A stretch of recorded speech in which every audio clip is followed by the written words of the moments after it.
Well, good day, ladies and gentlemen. We're certainly glad to be here in the House chamber today.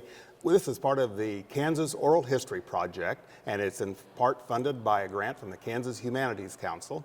And the purpose of it is to interview legislators who served from the 60s through the 2000s to find out how government worked then. And hopefully students and young political people in the future will look back at some of these someday.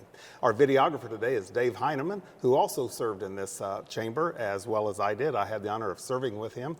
Today, we are interviewing a legend of the area. His name is George Wingert from Franklin County, Kansas. Ottawa is his home.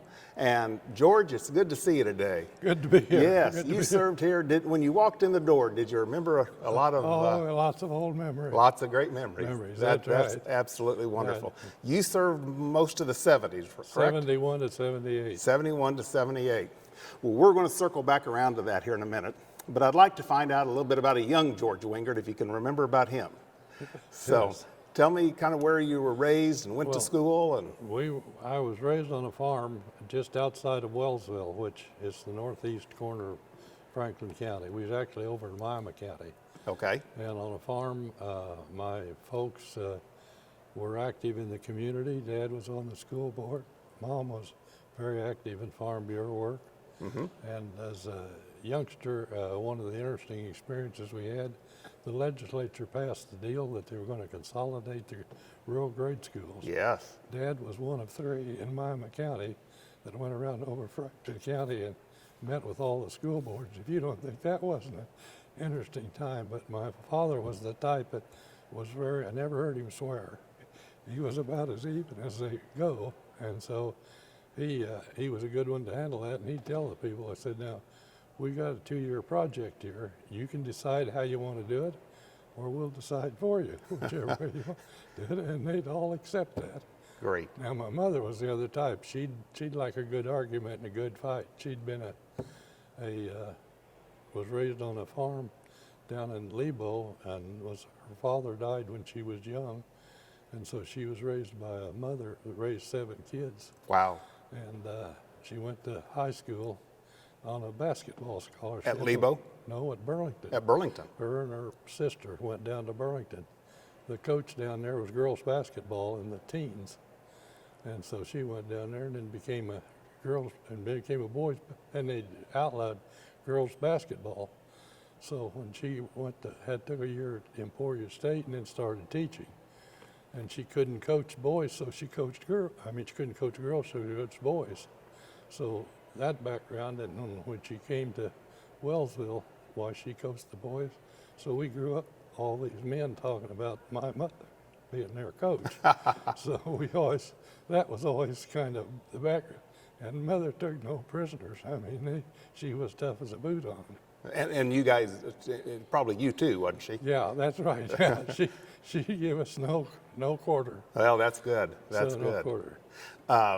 So you went to school to probably a one-room schoolhouse in that era. Right, yeah. It burnt down when I was in first grade. Okay. So then they built it back, but then that was an experience too. We went down and met in that front room of a farmhouse for 4 months. Well, great. Everything. Great. So Franklin County is really kind of home. That was home, yeah. For home. your family. Right. So your folks probably did the normal farm things, cattle, pigs, chickens. Yep, we had them all. We had them all. Cattle, hogs, sheep. That's what everybody did in that era. That's right. We butchered and took it and shared with the family. On my mother's side, on both sides of the family, they were widowed at young. The aunts and uncles the aunts were widowed young, so we supplied it. We didn't have any money, but we could butcher hogs and cattle and take that and garden. So that was part of the growing up experience too. And in that era, nobody did. That's right. right. it was very typical. That's just what you did. Yeah. So obviously you got your education through high school. Right. And then you chose K-State. K-State, right.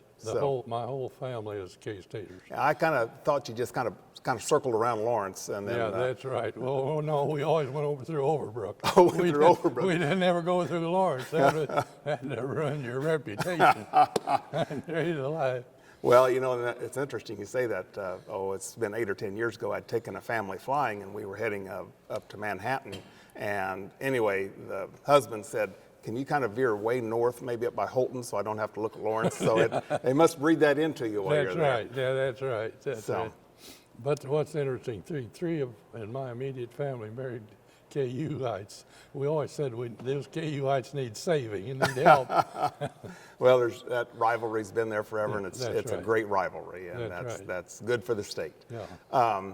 After college, obviously got married, and your family was kind of big in the Polled Hereford business, if I remember. Right. Well, but after college, we went to the Army in my era. Okay, So we went for 3 years in the Army, which is the veterinary meat corps, veterinary corps meat inspection. okay. I spent 2 years in New York City, which was kind of an education to a That was a country big kid. change from Wellsville. That's right. But the nice part about it, I was up there when they were really nice to soldiers. And they had the USO. We didn't have any money. I got paid $268 a month while I was in New York City. And that, that doesn't go very far, even back then. But the USO had all these tickets, so you could go to Broadway Place and see the Yankees and the Giants play. I never went out to Brooklyn to see the Dodgers. But I had a lady, soon was going to become my aunt. She was a baseball fan, so she'd take me on Ladies' Day because they could always take someone free. Well, I was good at looking at things were free. well, that probably came from your parents' upbringing. That's right. So, That's right. so and we want to thank you for your service in the Army and the service to the country. That's very important for the democracy and the country that we have today, That's and right. the freedoms we have. So you're out of the service, come back to Franklin County. No, Okay. actually, they had this program that they'd release you 90 days early if you wanted to go back to college. Okay. So I thought, well, I could get out the 15th of February, make it to K-State, use that semester to interview for a job. So I went back for a semester at K-State and interviewed, took a couple courses and spent my time interviewing. Well, neat. So what job were you interviewing for? Well, I wound up and be a city service ag representative, city service oil company ag Okay. representative. Traveled the state of Kansas and the western edge of Missouri. Okay. Well, that's all. And so that was your first real job. That was the first job I got paid at. Well, that's great. So, and how long were you with City Services? Was let's see, 3 years. 3 years. Yeah. And then decided to do Went as a John Deere dealer at El Dorado. a John Deere dealer at El Dorado. Yeah, for 3 years. Well, great. And Great. worked for Heston too, part of that time. And then went to Ottawa in the gasoline business with city service. Well, good. Good. I used to have a John Deere dealership too, so we that's- might have a story or two, but we won't bore the people with that That's today. right. That's right. So, That was a good old day. yeah, they were. I was there when we went from 2-cylinder to 4 and 6. To the new generation era. Yeah, I was. That was not a pleasant time. No, but it was a no. profitable time, but not a pleasant Yeah, everybody time. wanted to know how you could get that tractor to stop without pulling the That's right. clutch. That's right. So you were in the petroleum business. Obviously, City Service gave you a kind of a background in the petroleum business, Right. and I knew that you were in the petroleum business for a number of years. Yeah. And so we were there for about 20 years, I guess. Great. And service stations kind of everywhere. Service stations, yeah, and convenience stores, and we were at the right time and the wrong time. We went through the shortages of the 70s, Yes. but we had Gulf Oil was one of our main suppliers, and they had oil in Kuwait, and they brought it into the Philadelphia refinery and refined it, and you could trade it for gasoline and all over everywhere. And so it was while it was a pain in the neck to meet all the regulations, why it was a good time to financially to be in Yeah, the business. well, that's great. That's great. So you transitioned to the legislature, and your seat was from Franklin County. Right. Bob Anderson had served in that seat, I Right. remember. Yeah. A great lion of the chamber here, and very knowledgeable in oil and gas. Yeah. Not Wendell Lady, but Wayne Angel. Wayne Angel. Served there, and then there was another person. Then you came in. Right. So right. what motivated you to run for the legislature? Well, my uncle had been a state senator back in the 48 to 52. And that was when Farm Bureau and Extension were separated. So we were up there a lot that. So I kind of knew a little about it, but you know, not enough to really know. That wetted the hook. Yeah. So that was always one of those things. And on my mother's side of the family, they were always very active in the Democrat Party. You know, so when I came to Franklin County, I wound up county chairman after the first year. And so it's one of those things, the first year, why no one else would run, so I ran and got beat bad by Bob Benet. And, you know, and then the second time, well, the next time round, why I was ready, my wife said, if we're going to run, we're going to win. And so she organized the thing and laid out the map on the dining room table, and she and the kids went door to door all day long, and I worked, and then at night we'd go. And that's how we won the deal. So that's all, you know, campaigns are to me, are the funnest part of the whole process. Oh, that was it. Yeah. And you know, and our kids, I think it helped them develop because they got to go out and meet all these people. Yeah. And everything. So yeah. My kids have a little different version of that than maybe I do. While I enjoyed it, they would say, "Do we have to do this again?" So, and I'm sure your kids probably never said that. No, they didn't. Yeah. See, that's both of them. 2 of them showed up here this morning. See? Yes. So you were elected in 1970, and your first year was 71. Right. Tell me what you thought coming into this chamber, and well, I'll tell you what, I didn't know what to expect. You talk about someone that was green as grass. I knew absolutely nothing. The only thing that kind of saved the bacon after the election, Bob Anderson had been so, my opponent, helped my opponent so much, and I knew he was going to be up here. And I thought, well, the important thing for me to do is go see how he reacts. So the next morning I went down to his office and walked in, and the girls down there they didn't know what to expect. And so I told them I wanted to see Bob. And they said, well, so anyway, they wrote on a piece of paper, took in, and I could see Bob in an office there, classmate, with some people, and she wrote back. He wrote back, said, put him in the library, I'll be in. And so Bob came in, and Bob said, now, you know, I worked for your opponent. I said, oh, I'm well aware of that. And he said, I said, well, you're going to be in Topeka, and I'm going to be up here, and we both ought to be for Franklin County. And I said, can you help me, or what do you recommend I do, and so forth and so on. And he said, well, I'll work with you, George. He said, I can't believe you won. He said, I'm going to demand a recount. But he said, and kind of smiled when he said that, but he said, you ought to go down and talk to this guy at Clay Center, at Yates Center, Clyde Hill. He's the dean of he's been former speaker and chairman of Ways and Means. And if you want any money, you got to go through him. And it'd just be good for you to travel. So a couple of days I went down and saw Clyde. And he had been at a bank building, and he came back, and his secretary says, he doesn't have time for you today. And I said, well, I was just coming through.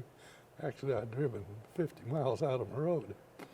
And so she says, I'll call over and see. So she called over, and he says he'll be here in 15 minutes if you'll wait. So I waited, and we spent 2 hours. And he talked the thing all the time, and he thought I was a Republican. He didn't ask me, and I didn't tell him, and I didn't think about it.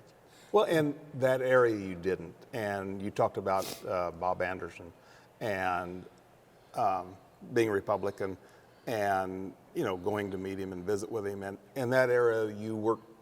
I mean, while you may have opposed each other, you would still work to get along for the best of the areas. That's right. And I think you shared another interesting story, if I remember, that yourself, Bob Anderson, Wayne Angel, were all in this same Sunday school class. That's right. You don't think that wasn't a high-powered Sunday school? And all the rest of them were very opinionated. Now, I wasn't.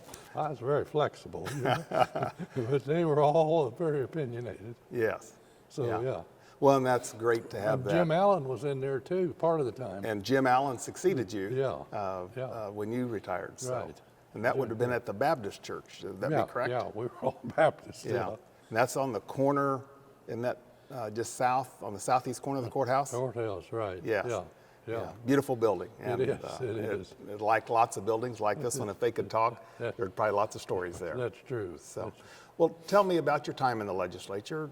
Maybe some committees you served on that were better than another, some legislative accomplishments. Well, it was one of those interesting things. You know, a lot of things happen in the legislature. It's not by your design or work. It's just you happenstance to be at the right place at the right time. Some good and some bad, you know. And so you might as well learn to accept that pretty quick. The first vote we had was a vote on the committee chairman. And the Young Turks, and my friend Dave here was one of them, were wanting to change it and make it committal so that the old chairman couldn't run things. Because that time, a lot of those guys had been here 10, 15, 20 years, and they'd had the same committee, and it was a thing. So anyway, we had a big debate here and so forth, and I sat there and listened. The first time I'd done anything like that, I thought, well, I like the idea of a chairman running things. I didn't like anything just willy-nilly and having to meet to decide what to do. So I voted. I sat by Ambrose Dempsey, who was the dean of the from Leavenworth County. And one of the great Americans. Yes. And so anyway, when they closed the roll, he said, "You must know something that the rest of us don't know." And I said, "Oh," and that's all he ever said. And about 15 minutes later, Pete Lux come back and he read me the riot act. There wasn't any doubt about how he felt about it. And I explained to him, and I said, "Now, Pete, let me explain one important thing to you. There's 608 Democrats in Franklin County and 2,500 Republicans. The chance of me being reelected are nil and none. So don't get too excited about this." I said, "If you want me to vote on something, you come tell me at a time, and if I agree with you, I will. If I won't, I won't." Great. And that's kind of the way I came up here. That's awesome. And so, anyway. Do you remember any of the committees you served on? I was on Roads and Highways, Road. the Governmental Committee, Ethics Committee, or Governmental Organization Committee, my first term, and then the second term, I was on Ways and Means and 2 or 3 other committees. Ways and Means was the main one all the next 6 years. Yes. Because you wound up on subcommittees and you were off chasing down somebody somewhere doing something. And through that, we issued a $280 million bond issue for the Med Center, which was very controversial. And the interesting part about that was Dr. Spears from Wyandotte County. He was basically opposed to it because if they built a new hospital, he was afraid it was going to close all the other hospitals. Mm-hmm. And all of my wife's friends she was from Wyandotte County, and she knew all the people. Her dad had been on the board of the hospital board down there, and they were all opposed to it because they were changing. But all my doctors in Ottawa and everybody west wanted a new hospital to train doctors for rural Kansas. Right. So it was a no-brainer for me. I could stand the heat for that. Yes. Doing that. So anyway, we spent that 1 year voting the bonds, and then the next 2 years trying to get the hospital built. So we spent a lot of time down there, and we had good, I think most of the time, I say most of the time, maybe all the time, very good chairman on Ways and Means that understood the importance of that aspect of things. Yeah. And I think you saw in that era, there was what we just said, training physicians for rural Kansas. Right. Still a problem today as veterinarians for rural Kansas or attorneys for rural Kansas or teachers for rural Kansas, and how the legislative process needs to step up on that. But it was a problem in that era too. Oh. And you said the bond issue was $280 million. Yeah. Which seemed like an enormous amount of money, and that probably would build the parking garage today. Oh, I'll tell you, that was all the money in the world. You ought to hear people talk about it. Right. I didn't even know what 280 million was, and I thought, I was borrowing a lot personally, but it wasn't anything. It just wasn't even a drop in the bucket. Oh, no. No, there wasn't any of us do that.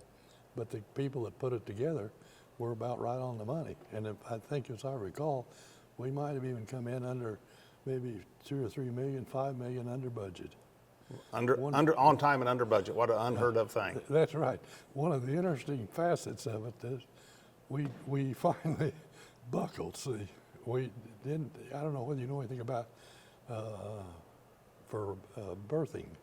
we didn't have anything in there for birthing, so you couldn't have any babies in the hospital because they wanted all the babies in the other hospital. Then it became obvious that these doctors were going out and training the rural areas. Well, they were sending them over to hospitals for once in a while. Well, then they finally decided they really need to put a program in to birth it. So about 10 years later, why they put a birthing in it. And then about 5 years later after that, why they put in a needle unit for babies that came in, at 6 and 7 pounds. I don't know how to explain it right, but that's... No, you're right on track. Yeah, And those same situations happen in rural America that happen in urban America, and you need to have people trained. That's right. For all of those items. That's right. So, and one of the other things that we had too that was one of the controversial deals was taking feedlots in western Kansas were just developing. yes, And they wanted to outlaw the laboring so that they couldn't strike. So anyway, we voted on that, and there was about 4 or 5 freshman Democrats, about my second year, I think, voted for that bill, Senate Bill 280. And then Governor Docking vetoed it. And so anyway, then the Farm Bureau and KLA got together to override the veto. And that separated the men from the boys. in a hurry. In a hurry, see, so forth and so on, which was interesting.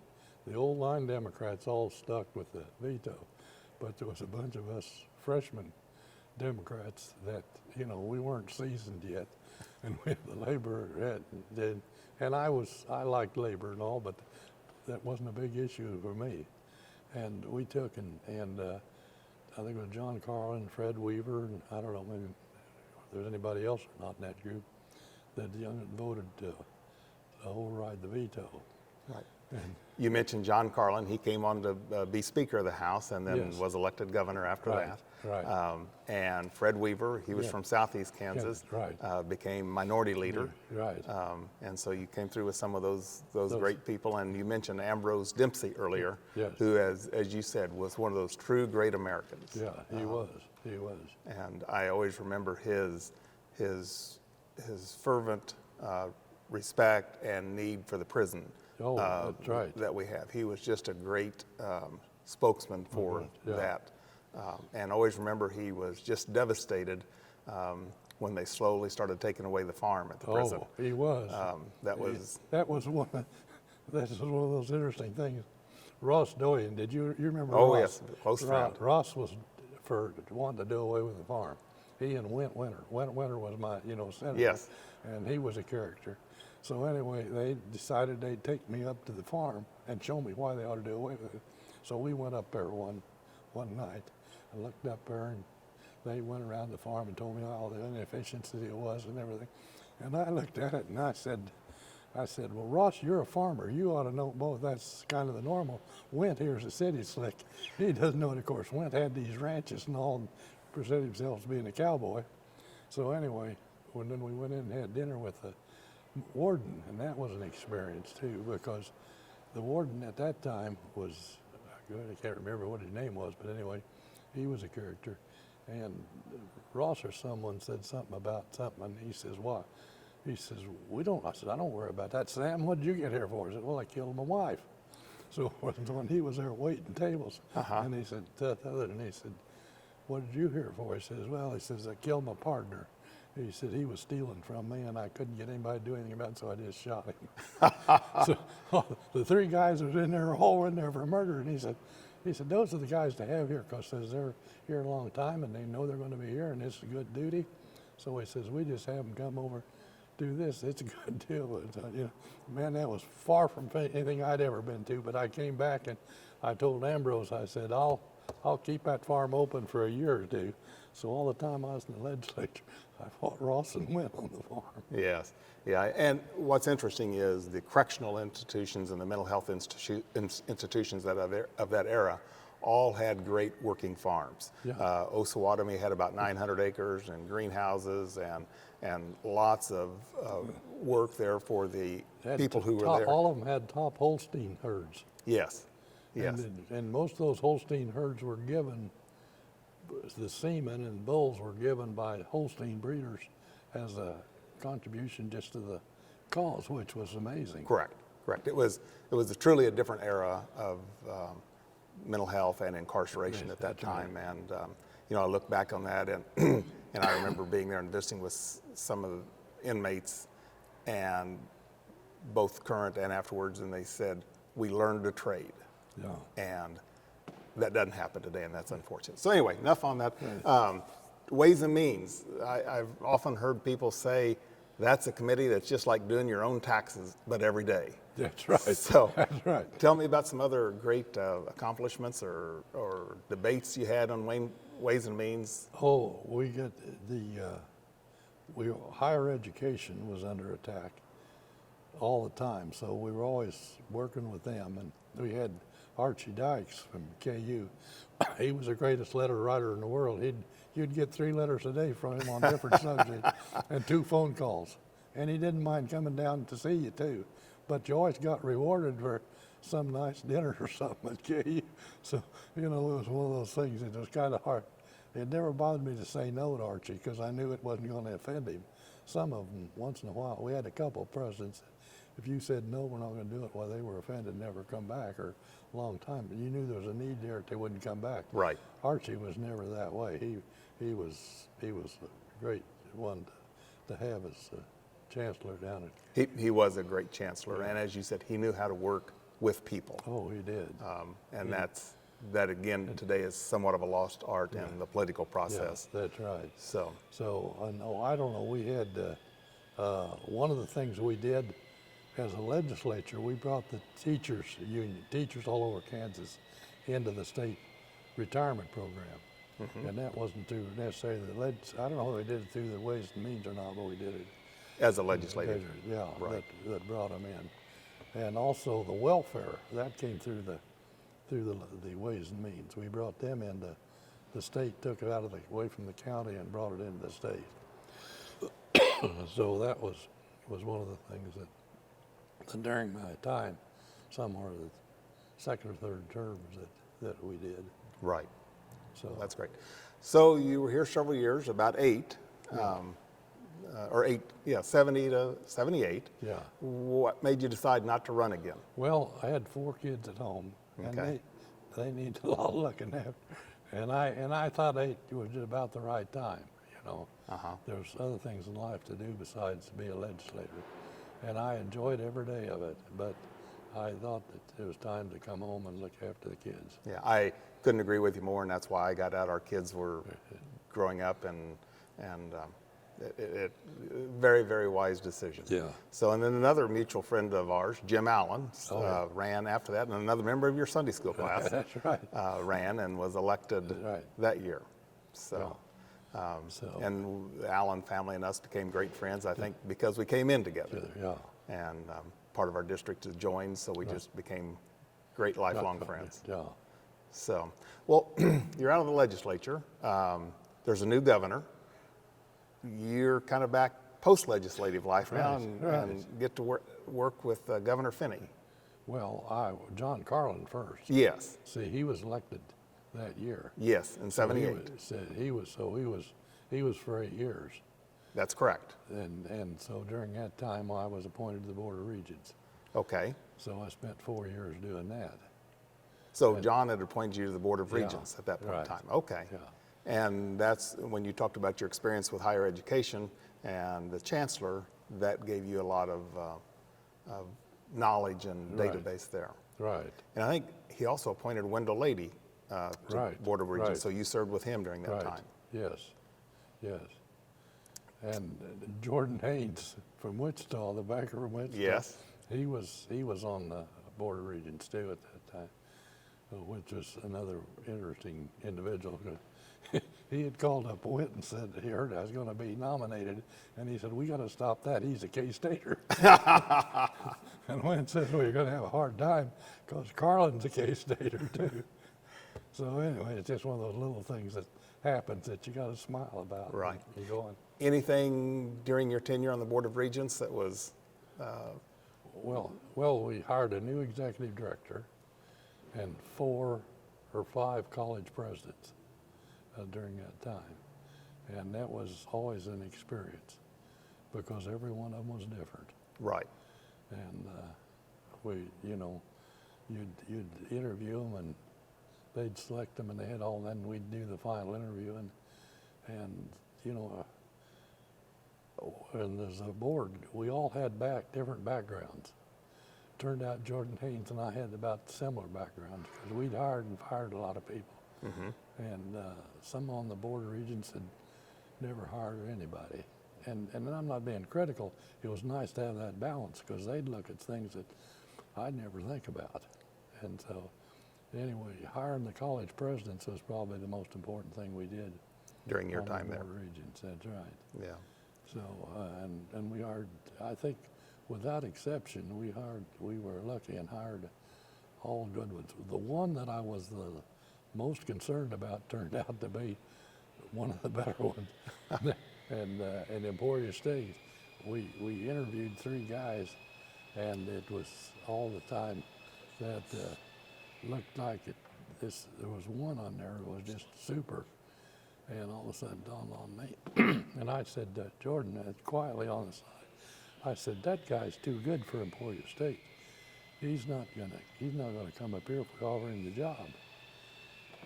And Jordan said, I've been thinking the same thing. He said, you corner him out in the hall and see. His wife was the daughter of Fulbright from Arkansas. He was a dean at Arkansas University. Yes. That's university.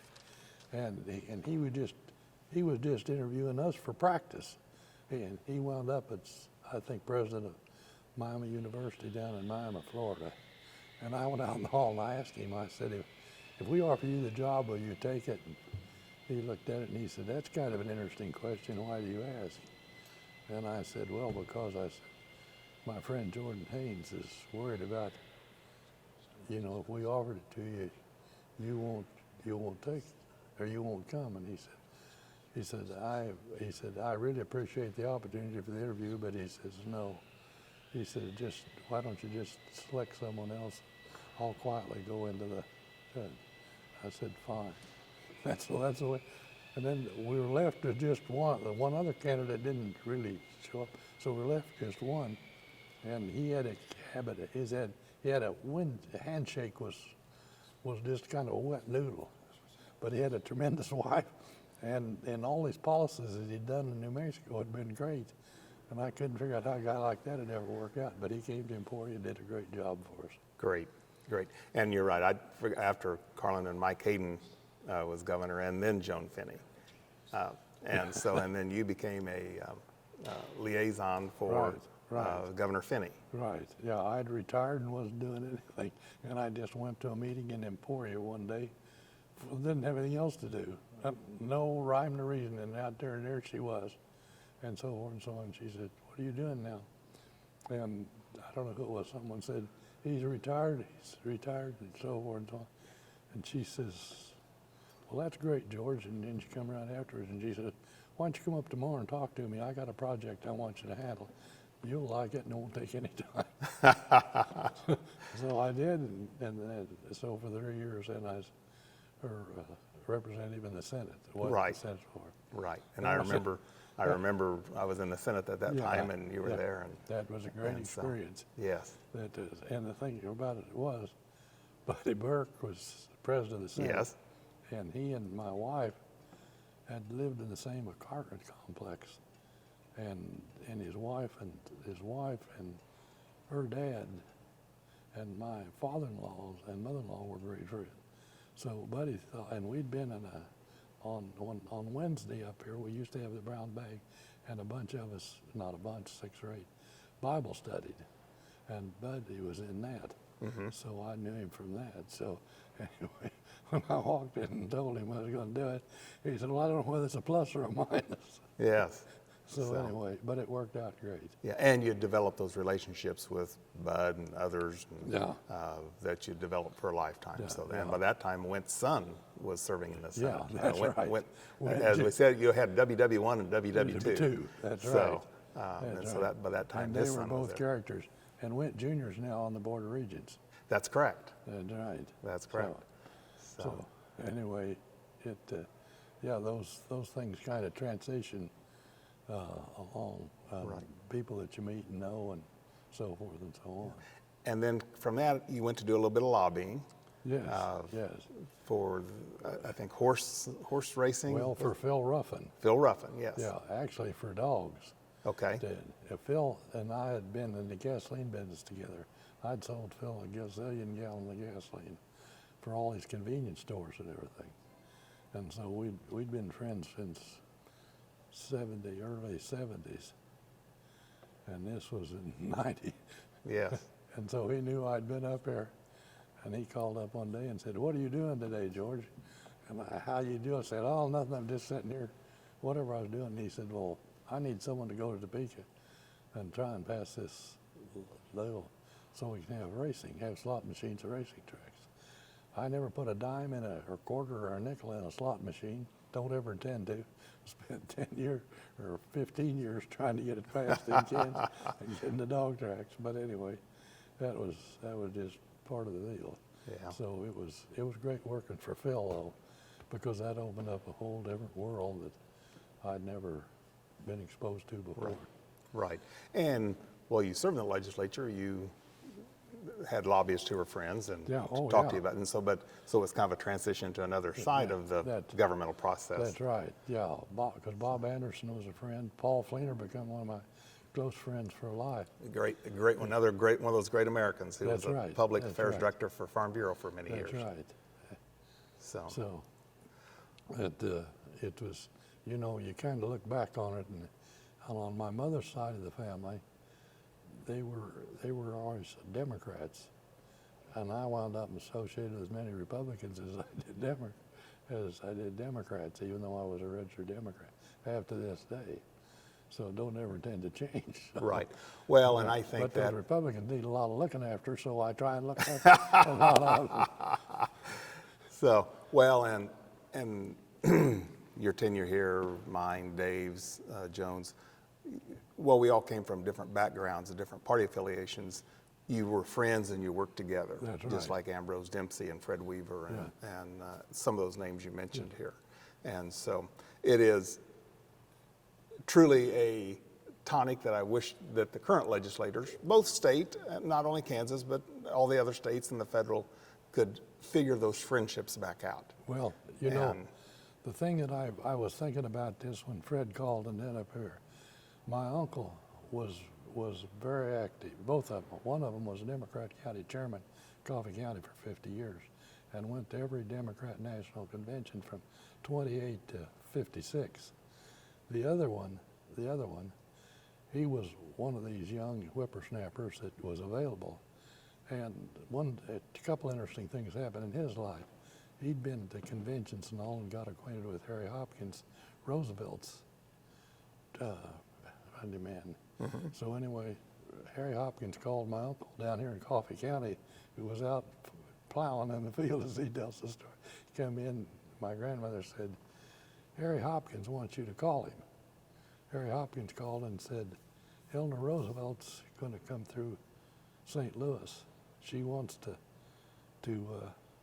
see the forestry department at Columbia.